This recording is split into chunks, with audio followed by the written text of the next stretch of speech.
a trailblazing local businesswoman, beloved by her community. She was effervescent. She just had a glamour about her that was just unique. She took pride in who she was. Savagely murdered in her own home. This person was so enraged that they just kept stabbing and kept stabbing and kept stabbing. She had been hit in the head to the point that it actually had changed shape. We're looking for something that's got an edge on it, but that can snap bones. Detectives uncover a trail of secrets and lies. He couldn't explain things, and he failed the polygraph miserably. What kind of animal is this person? And chase a killer that stays one step ahead of them. They fled to another country. Until a series of stunning revelations leaves an entire town in shock. Everyone was a suspect, and everyone was afraid. Here comes some guy out of the blue telling us that he's the one who committed the murder. You would think there's just a serial killer or somebody crazy running around. I was like, how could we have gotten this wrong?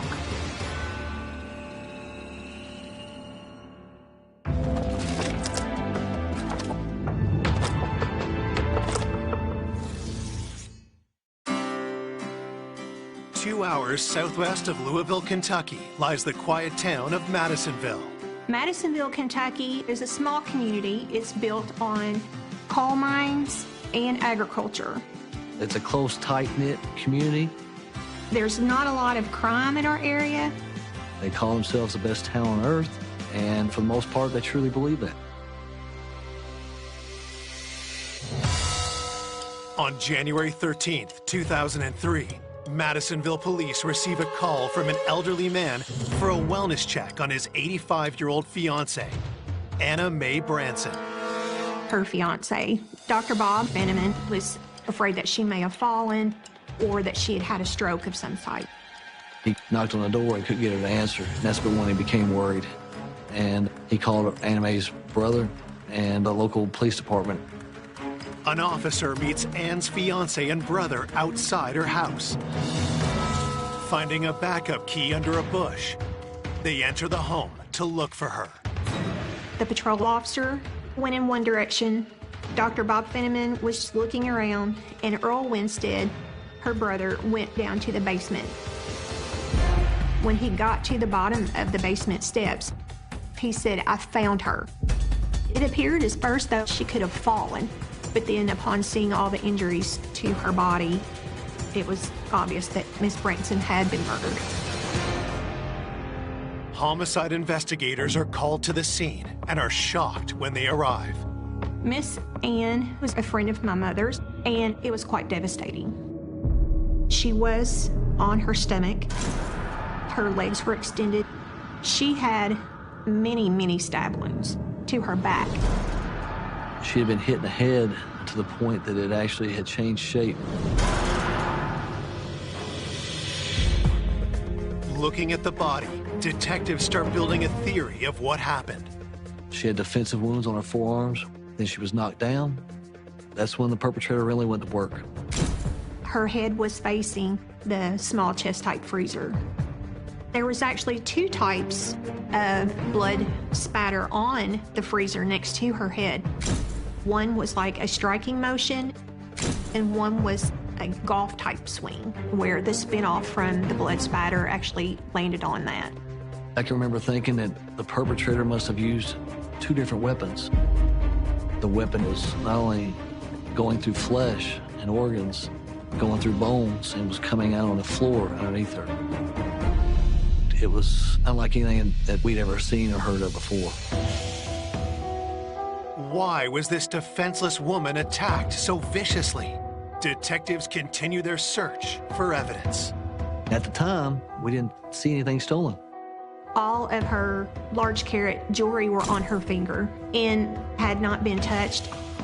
The amount of damage she sustained suggests that the attacker was emotionally attached to her. You think about someone leaving the area, dripping blood from, their arms, and not to find any blood on the door frames, handrails. It was surmisable that person had taken the time to clean up the crime scene. But other than the evidence on the freezer and the amount of damage that she had sustained, there was no other real clues. News of Ann's death spreads quickly in the small town. I got the call that Ann had been murdered. And not just murdered, but unbelievably, brutally murdered. It's just something that you see on the news, but it's not real until it happens in your family. I just felt like a ton of bricks had fallen on me. Having someone who was a second mother to me killed in such a horrible way is just overwhelmingly devastating.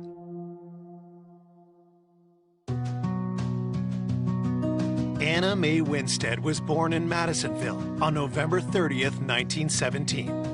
And from the beginning, she stood out from the crowd. Ann was effervescent. She just had a confidence about her, a glamour about her that was just unique.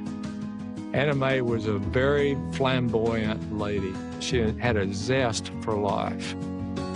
In 1935, Ann married her high school sweetheart, Carol Branson. When Anna Mae and Carol were first married, they were poor. During World War II, Anna Mae was a Rosie the Riveter, working on fighter planes. But that was just the start for her. After that, she liked business, and she stayed in the business world. In 1950, the hardworking couple used their savings to buy a Dairy Queen franchise. The center of the town was the Dairy Queen, and everyone went there for date night. Miss Ann, as a boss, was a demanding person, but she also made you feel like you were part of the family there. They literally became multimillionaires through this Dairy Queen. When Ann's husband, Carol, died in 1994, Ann was ready to take on a new business challenge. She would get these older houses, and then she would make them fabulous, and then she would rent them. Anna Mae was one of the most successful business people that I've ever known, even in her older age. Ann was generous with her renters, and she was generous with her family.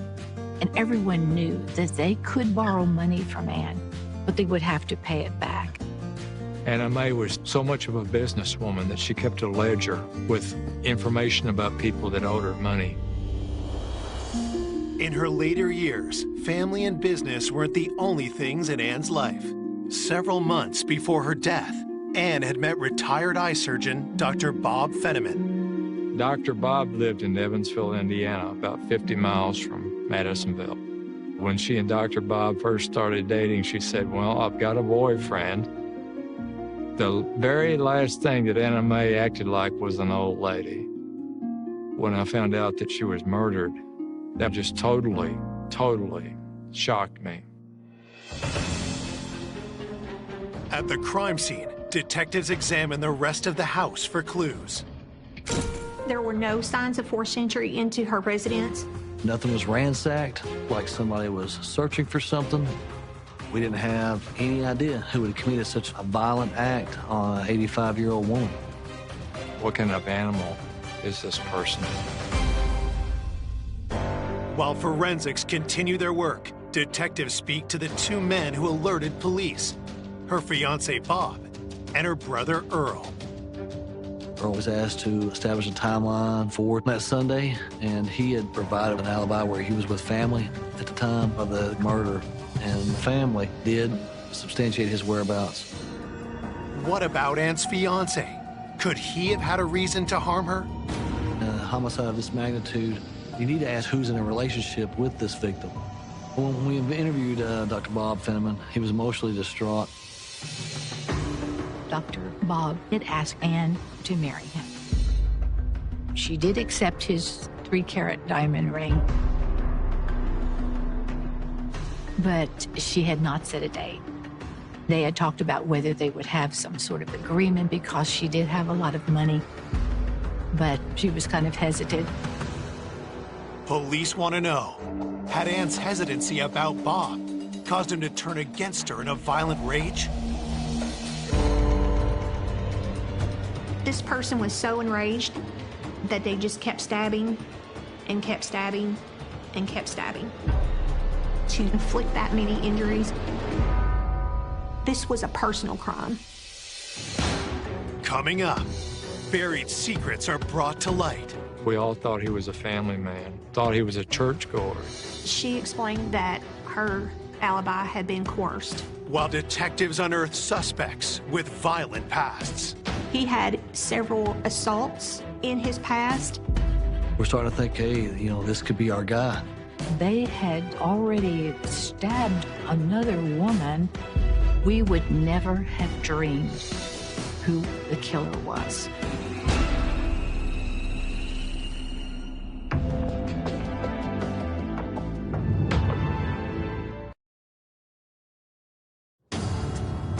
Detectives are investigating the horrific murder of elderly millionaire Ann Branson. Forensics suggests it was a crime of passion. Dr. Bob, even with his age, we did feel could be a viable suspect. Dr. Bob was from Evansville, and he drove all the time to Madisonville to court Ann. But she had not yet decided whether she was going to get married. Had Ann's reluctance turned Bob against her? Dr. Bob Fenneman was asked to establish a timeline and provide us with an alibi. The day before Miss Branson was murdered, she had gone to Evansville, Indiana, to meet up with Dr. Fenneman to go to a dance. And after the dance, Miss Branson returned to Madisonville. Sunday, he said he attempted to call her, and she didn't answer the phone. It was shortly before 10 o'clock that evening, and Dr. Fenneman said that he presumed that she had gone out or that she had gone to bed early. So the next day, he said he became worried, and he said that's when they discovered the body at the bottom of the staircase. Detectives learned from speaking to her family that Ann had been to an evening church service on Sunday. Miss Branson's estimated time of death was on that Sunday evening after she returned home from church. Dr. Bob said that he was at home in Evansville, Indiana. Taking no chances, investigators search his phone records. Phone calls placed Dr. Bob in Evansville, Indiana, so he would not have been in the area during the time frame of the murder. He did not have the opportunity to murder her. It just wasn't feasible for him to have committed the crime.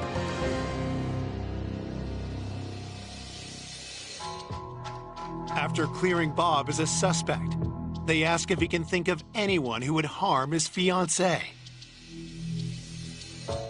Dr. Bob recalled that her handyman, Wayne Shelton, had borrowed money from Miss Ann in the past, and the amount was more than what a handyman should be borrowing from his employer.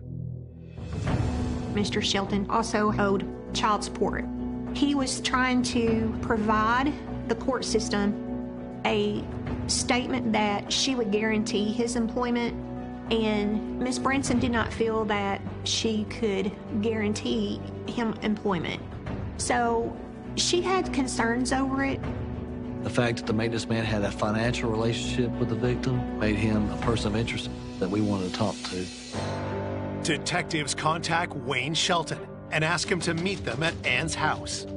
Wayne Shelton came to the crime scene when we were there, and I explained to him the circumstances of what had occurred. He was extremely shaken. He was in disbelief.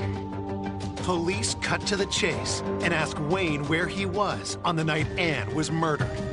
His alibi was he was in another county visiting with his daughter during the murder of Ann Branson. Knowing Wayne's alibi is weak, detectives take him to the station for a polygraph. But there's just one problem. Wayne Shelton had a heart condition. It was so fragile that it kept him from even being able to take a polygraph. So the polygraph examiner refused to give Mr. Shelton a polygraph.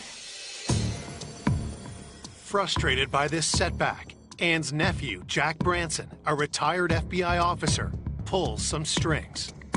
Mary and I hired a retired FBI polygrapher, and Wayne Shelton, said, yes, I'll be polygraphed.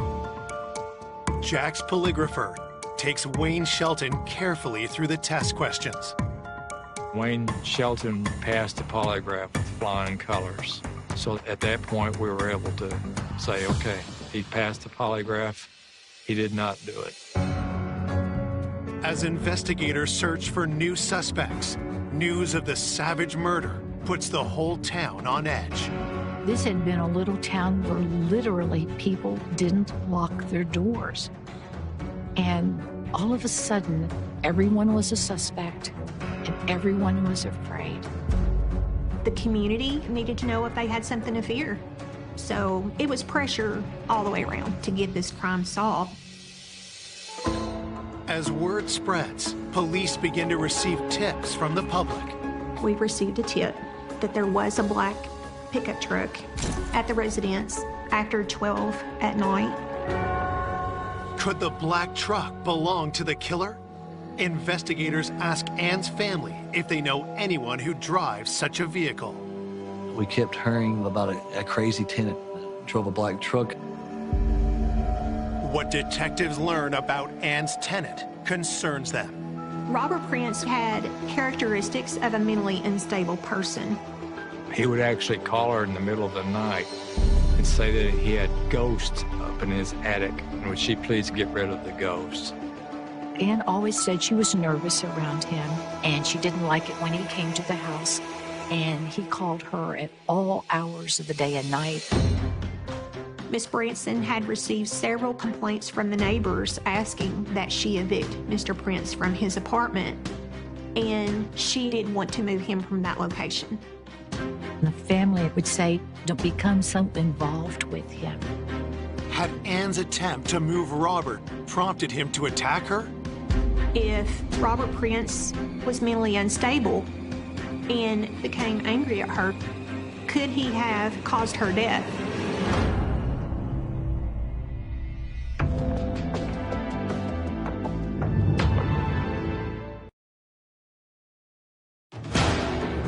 Detectives investigating the slaughter of Ann Branson have discovered she had been involved in a dispute with a volatile tenant. Robert Prince would call Mrs. Branson at all hours, saying crazy things to her, wanting her to come over. They had warned her not to go over there by herself. Due to his mental instability, he did pose a great concern for us to investigate. Searching their database, detectives find alarming information about their new suspect. Robert Prince was found to have had a violent criminal history. He had several assaults in his past, and he could express a lot of anger towards someone else. Police obtain a warrant to search his home. What we were looking for is the murder weapon. I'm looking for something that's got an edge on it, but that can snap bones and go completely through the victim's body. And I'm looking for any clothes. There's no way that the perpetrator did this without getting some of the blood on himself.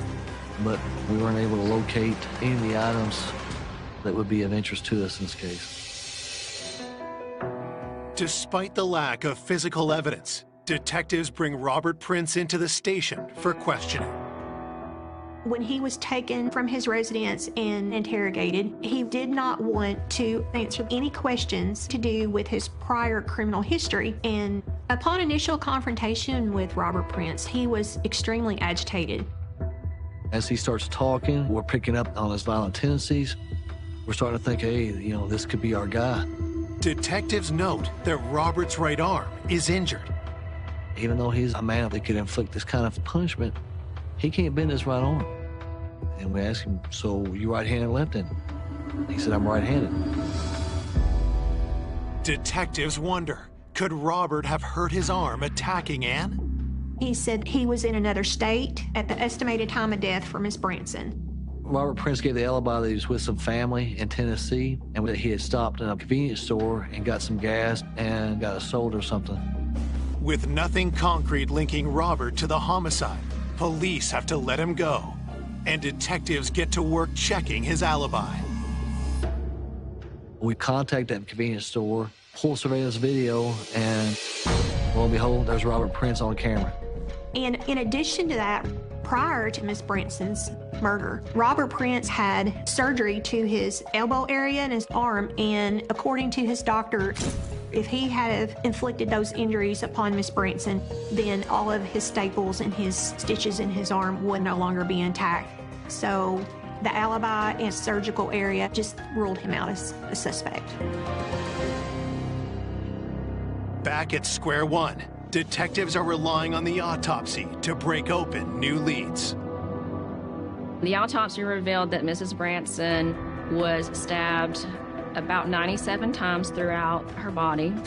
Her skull was pulverized. She was beaten so badly that a lot of the stab wounds were actually inflicted after she had passed away. The evidence technician said that we're not talking about just a regular old steak knife. It's something that's very heavy because the blade is going through her bones, through her organs, and was coming out on the other side. While the autopsy fails to identify an actual murder weapon, it gives a clear estimate of Ann's time of death. There was a pot on the stove, which she had baked her supper. She had eaten. We were able to analyze the food in her stomach. And based on the absorption rate principle, the time of death for her was approximately 30 minutes after she got home from church. It was determined that her time of death was between 7 and 7:30 p.m. As police continue their search for the killer, Ann's family struggles with her death. Mary and I walked over to Earl's house to see how he was dealing with the grief. And his son, Russell, took us in to see Earl. The whole family was in shock, and everyone was just questioning who could have possibly done this. Earl and Russell, they were both saying, we'll be glad when we found out who did this. And we understood that was exactly how we were feeling. As the family grieves, Madisonville residents question whether their town really is the best town on earth. When the town found out that Miss Branson had been murdered, it scared a lot of people because you would think there's just a serial killer or somebody crazy running around to have done that. This is Madisonville, Kentucky, coined best town on earth. You cannot have an unsolved murder of one of its most prominent members. It can't happen. As detectives contemplate their next move, an unexpected tip sends the case in a new direction. We're day 4 or 5 into this investigation, but we have nothing strong yet. And then we get a phone call. That was the pivotal turning point. The caller is a local mine worker named Jeff Hibbs. Jeff Hibbs has some information about one of Anna Mae's nephews, Russell Winstead. That phone call basically shocked and rocked our investigation.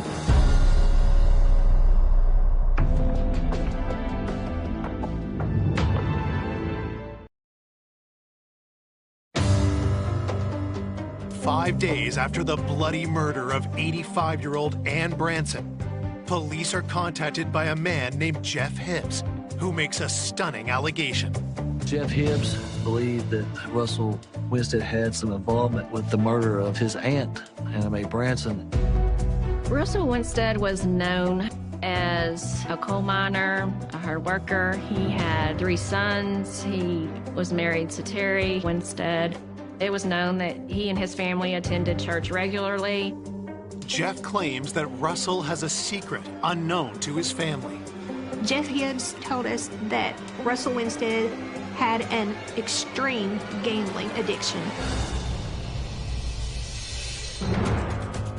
He also tells detectives that he'd gone gambling with Russell a few nights before Ann's murder.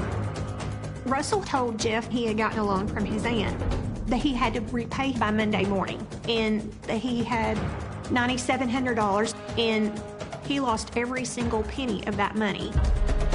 Russell told Jeff that they're all going to know about his gambling addiction because his aunt is going to expose him for borrowing money from her on a regular basis and not paying it back.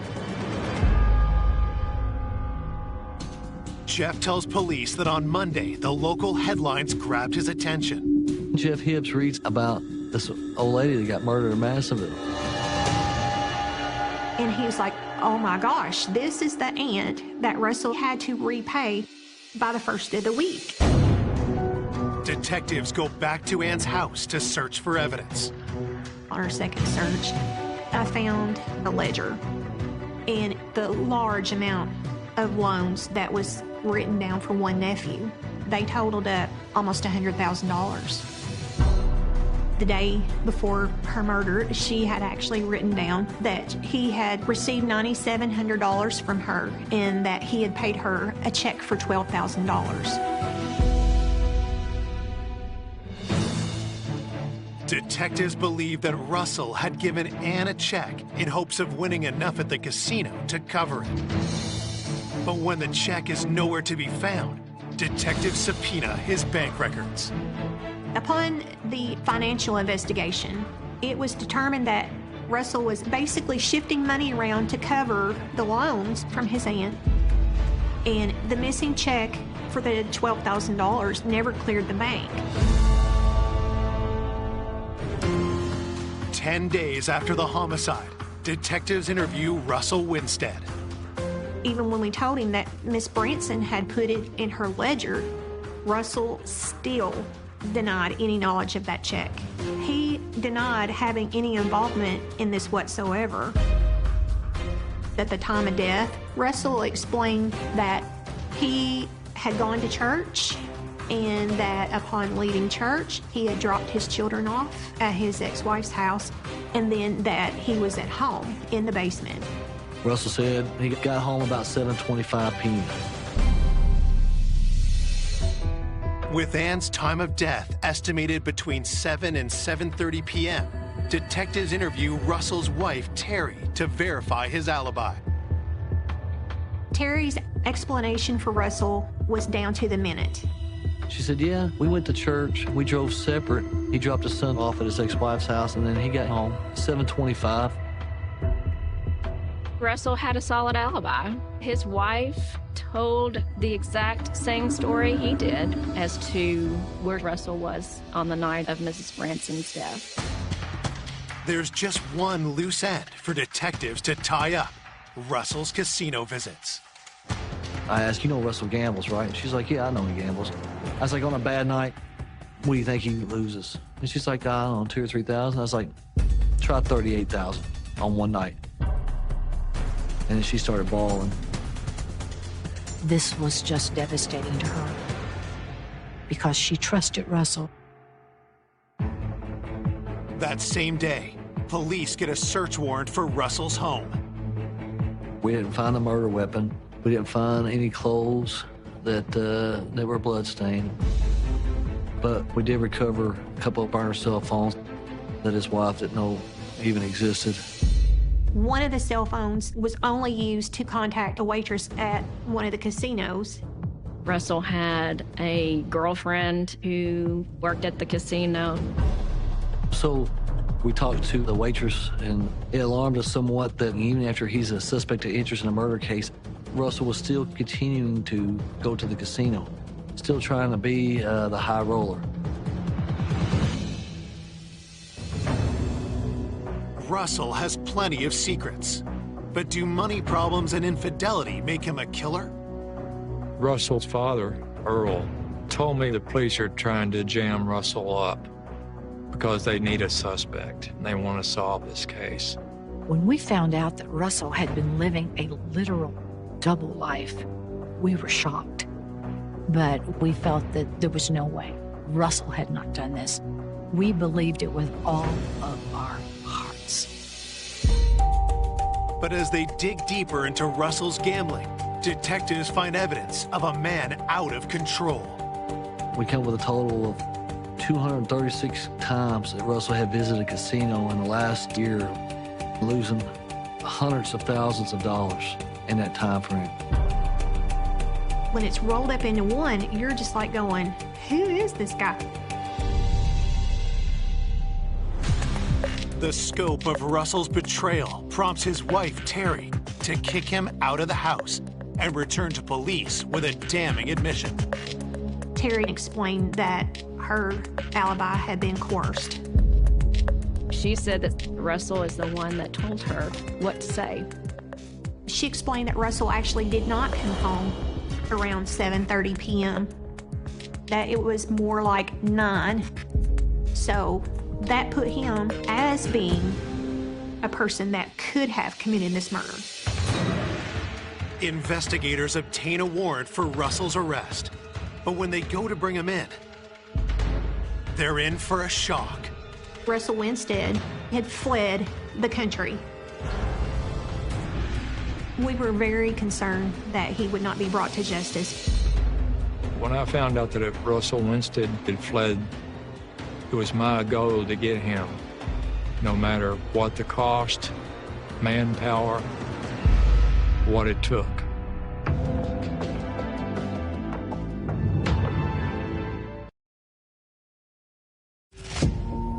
The prime suspect in the murder of Ann Branson is her nephew, Russell Winstead. But before investigators can make an arrest, Russell goes on the run.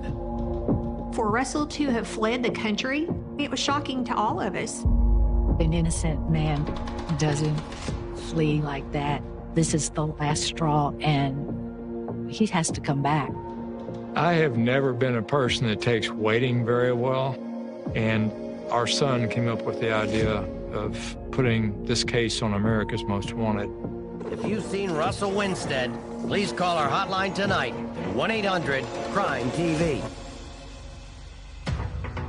They aired the show February of '05, and then in May of '05, Russell was spotted at a casino in Costa Rica.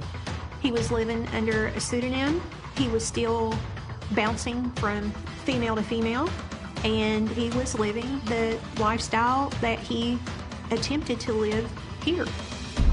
We knew where he was. We wanted justice. There's just one problem. With Russell facing a potential death sentence at home, Costa Rican authorities refuse to hand him over. Costa Rica will not extradite anyone to the United States where the death sentence is a possibility. And also, they have gambling. So Russell had done his homework big time. While investigators strategize how to get Russell back to Kentucky, they make a troubling discovery. We found out that Russell's father, Earl, had been providing Russell with monies for his lifestyle in Costa Rica. We had a guy come forward that said that Earl was actually paying him to wire money via Western Union to Russell in Costa Rica. We believed Earl was actually aiding and abetting Russell's flight. With Earl sending his son proceeds from the estate of the person he murdered, it basically rubbed salt in the wound. It turned your stomach. Investigators set up a sting to catch Earl red-handed. So we wired this guy up as a confidential informant, and he met Earl, wired the money, and we got Earl doing that 2 or 3 times. It was verified that Earl was sending money to Russell in Costa Rica. While investigators find no evidence that Earl was involved in his sister Ann's murder, they arrest him for helping his son evade justice. It really struck all of us by surprise.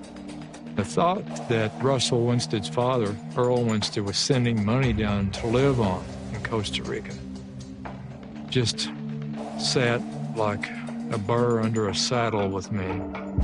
I remember Earl being led out in handcuffs because he was arrested for helping a fugitive. But what really hurt us deeply was the fact that we knew it was Ann's money that was paying for her murderer.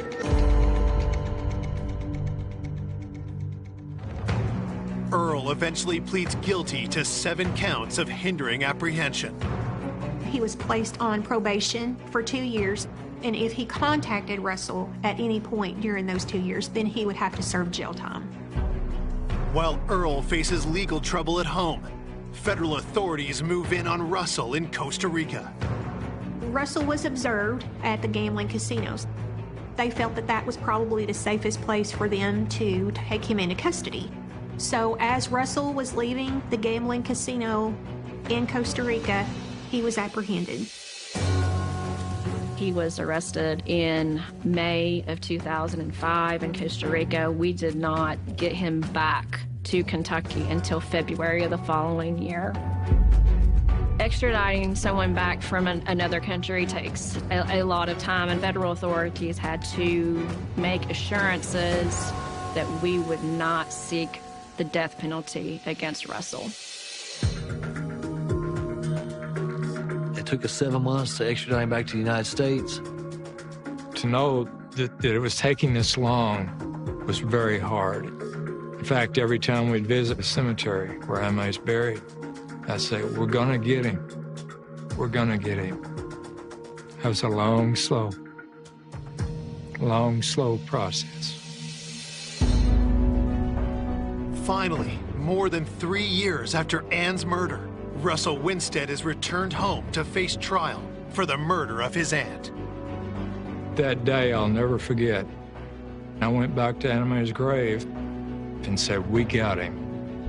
And I felt like a burden had been lifted because we knew what justice was going to be done. Upon Russell's return to Kentucky, we were preparing for a trial when we got another humongous bombshell as far as our investigation is concerned. Someone who was also charged with murder of an elderly lady came forward saying that he was the one who had killed Mrs. Branson. All of this evidence has been stacking up against Russell Winstead.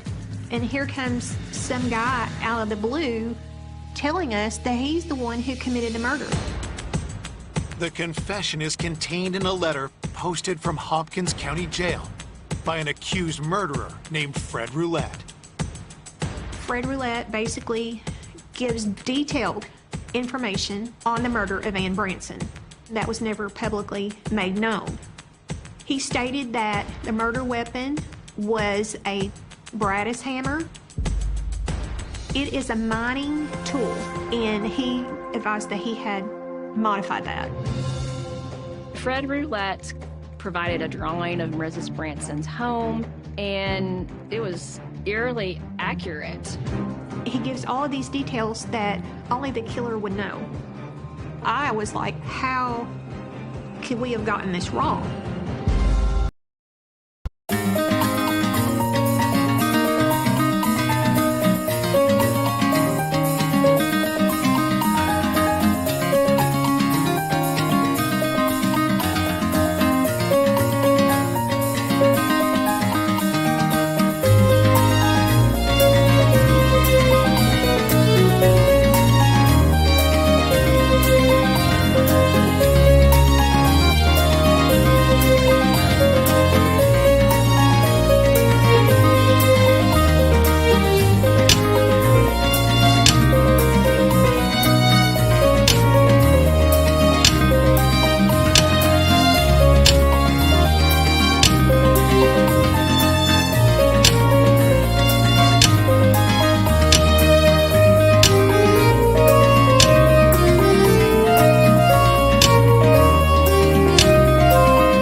Police have arrested Russell Winstead for the brutal murder of his aunt, Ann Branson. But now accused murderer Fred Roulette has confessed to the crime, leaving investigators reeling. Fred Roulette was also charged with murdering an elderly lady. So you think, oh my gosh, did we get it wrong? It was completely devastating. So we were determined we were going to find out the circumstances of his confession. Investigators throw all their resources into checking the validity of Fred's confession. Fred was a drug addict, and he could not provide the details of the murder and robbery that he himself had committed to the level of detail that he provided about Mrs. Branson's case. When investigators check the jail records, they discover a telling detail. Fred did not come forward until after Russell had been extradited back to Kentucky, and Fred Roulette and Russell Winstead were cellmates. Already facing 25 years on a separate murder charge, Fred Roulette insists to detectives that he killed Ann Branson. Fred didn't realize until we told him that if he wanted to confess to this murder, it now packed a death penalty. After Fred heard those words, he was like, oh, no, game's off, gig's up. That's when he told investigators that he had all the intimate details of the murder from Russell Winstead. Fred Roulette was promised that his family would receive compensation. Since he was going to be in prison for the additional murder, so Fred Roulette agreed to take the false confession. With Russell's deception exposed, his trial can proceed. In July 2007, 4 years after Ann's murder, a jury hears what really happened on that Sunday night in January 2003. Mrs. Branson had loaned Russell upwards of $100,000. And Mrs. Branson notated in that ledger was that she had received that $12,000 check from Russell on Saturday as partial repayment of the loan. Russell had a large sum of money that he lost in the casino, and he made mention that he needed to pay back to his aunt on Monday. Russell knew he could not make good on that $12,000 check. I believe that Russell Winstead was so desperate that he went over and he attempted to talk Miss Ann into tearing up the $12,000 check. When that didn't work, I believe that he lost it and that he snapped. And that's when she started receiving all the damage to her, the 65 plus stab wounds to her back. We still do not know to this day how many times Anna Mae Branson was hit in the head.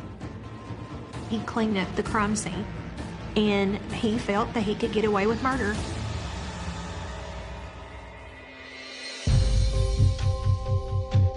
Russell Winstead is convicted of murder and first-degree robbery. He is sentenced to life with the possibility of parole after 25 years. We all thought he was a family man, thought he was a churchgoer, but he was leading a secret life when he was off work. Gambling. Hid it from the family, hid it from his wife. We would never have dreamed who the killer was. Of all the people that we could have looked around in a crowded room and said, that's the person, it would not have been the person that ended up being the killer. When they announced the verdict, relief washed over me like Niagara Falls, a relief that this jury saw through Russell Winstead, and he did not fool them. Finally, Miss Ann got her justice, and everybody who loved and knew her got a form of justice. I miss Ann every day. And finally, I can think of her without thinking of her murder. I can finally think of her for who she was. Beautiful, beautiful part of our family. Yeah, Mae took pride in who she was. I think she'd be happy to be remembered as someone who enjoyed life and had a good one.